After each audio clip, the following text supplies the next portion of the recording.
Hello guys, Alicia nyo, nagbabalik ulit para sa ating panibagong video.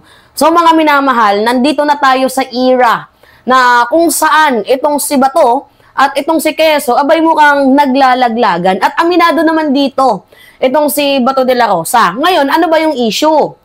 Diba alam nyo naman na inireveal ni Coco Pimentel na meron pong naghain ng draft resolution na kung saan naglalayong ibasura ito nga pong impeachment case ni VP Sara Duterte. Noong una, syempre, galit na galit tayo. Kasi baka may kinalaman dito sa Escudero, lalo pat dinidelay nga ni Quezon, mga minamahal, itong impeachment ni VP Sara. And then eventually, merong draft, may naghain ng resolusyon na dapat ibasura daw yung impeachment at suportado daw po ito ng 10 mga senador. Ngayon, syempre, unang pumasok sa isip natin, si Quezon. Posibleng siya yung behind the bars. Ngayon, siya lang pala yung naging tulay. Anyway, mga minamahal, si Quezon nagsalita. Ito na, panlalaglag na, mga minamahal. Laglagan mode na sila. O, basahin natin. Cheese! Bato umaming galing sa kanya ang draft na naglalayong ibasura ang impeachment versus VP Sara. So, sabi naman ni Bato, hindi naman tinanggi ni Bato de la Rosa. Sabi niya, galing yun sa office ko. Basahin nyo na lang ang resolution. You will understand everything. That's very self-explanatory. Mababasa nyo doon kung ano yung sinabi ko, ano yung saloobin ko. Yan yung sabi ni Bato de la Rosa. Ewan ko, ba't nanalo pa to? Diba? Sabi ko naman sa inyo, wag nyo tong iboto eh. Sobrang self-serving na talaga yung kanyang ginagawa.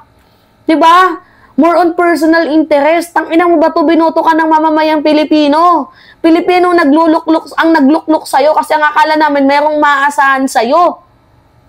Tapos ano yung ginagawa mo? Wala ka na nga naging ambag sa batas, punyemas ka pa.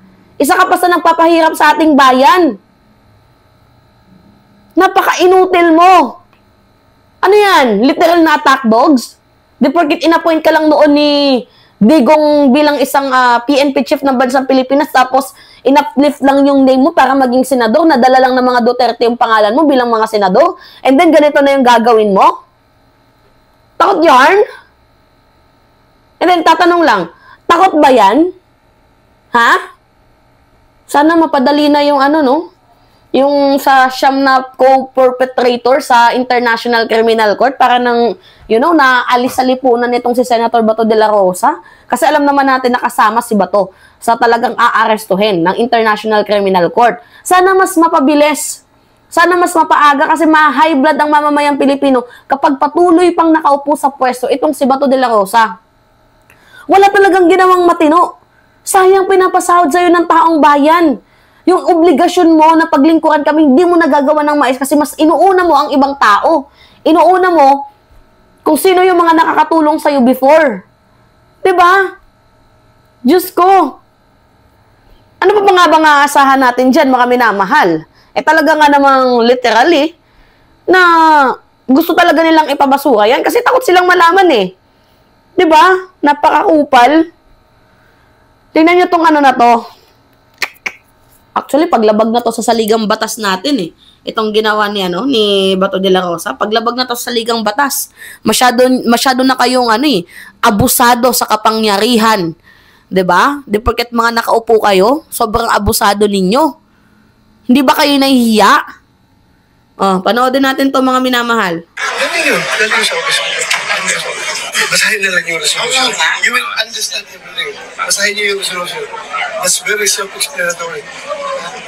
Ayun, mabasa niyo doon kung ano yung sinasabi doon, sa lubin mo.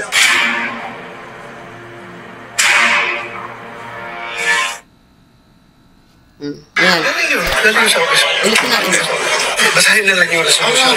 You will understand everything. Basahin niyo yung resolution. That's very... Tayo daw yung magbasa ng resolusyon para daw nang maintindihan daw natin, mga minamahal. Ba't hindi mo na lang sabihin? Di ba total ikaw naman pala yung gumawa ng resolusyon na yan? Alam nyo, betrayal of public trust yung ginawa ni Bato de la Rosa. Sa totoo lang, dapat harapin ni VP Sara yun kung talagang totoong wala siyang kasalanan.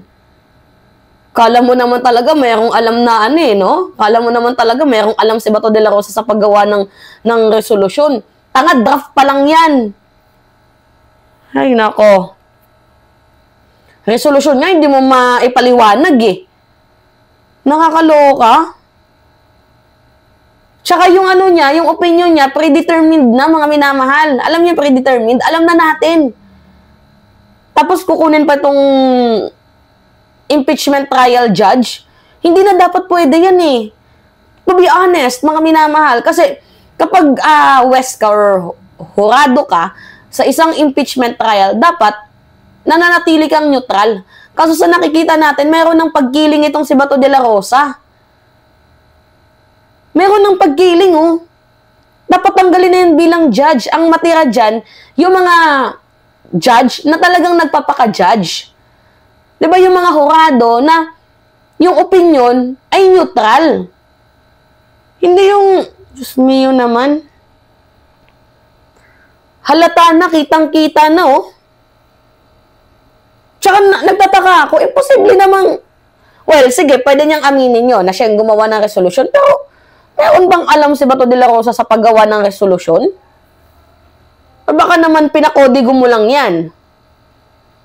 Dapat kasuhan ng betrayal of public trust itong si Bato de la Rosa.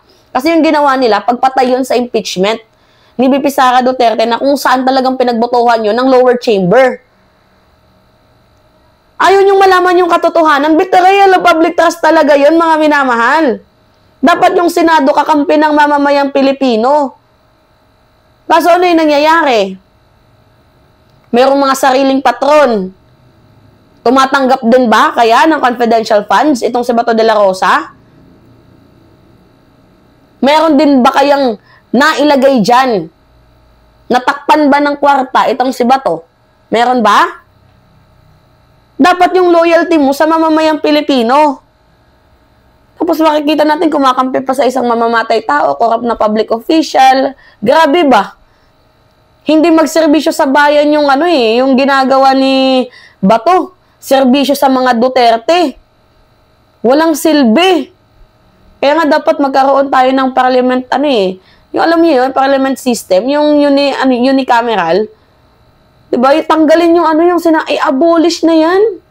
Kasi tingnan yung ginagawa ng ibang mga senador, oh. Masyadong self-serving, personal na interest lang. Pansinin ninyo, kaya walang pag-unlad. Kasi mayroong mga senador na katulad ni Bato de la Rosa na pahamak. Siguro, I think, kaya niya pinapatay yung impeachment kasi malapit na din yung ICC. Para kahit papaano, meron siyang achievement bago siya kunin ng International Criminal Court. Diba?